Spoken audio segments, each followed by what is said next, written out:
Have you ever wondered where your tax money really goes? From the roads you drive on, to the hospitals you visit, even the schools where children study, all of this is powered by one thing: public finance. Without it, governments can't function, economies can't grow, and society can't progress. But what exactly is public finance, and why is it the backbone of every modern nation? Stay tuned, because in the next few minutes, you'll discover how it impacts your daily life more than you realize. Public finance is the study of how governments raise money through taxes, borrowing, and other sources, and how they spend it on public goods and services. It's not just about money, but about balancing the nation's needs with resources. Think of it like a household budget, but for an entire country.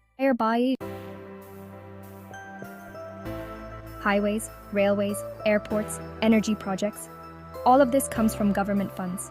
Without strong public finance, development would slow down.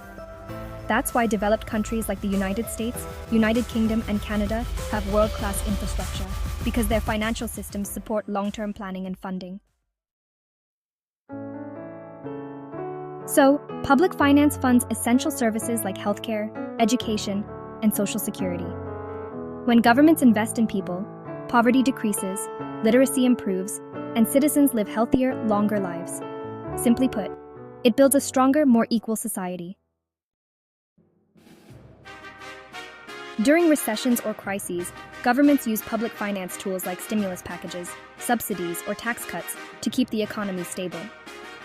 This is why during global events like the 2008 financial crisis or the recent pandemic, public finance played a life-saving role for both businesses and citizens.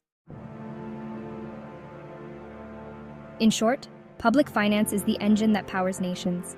It's not just about taxes.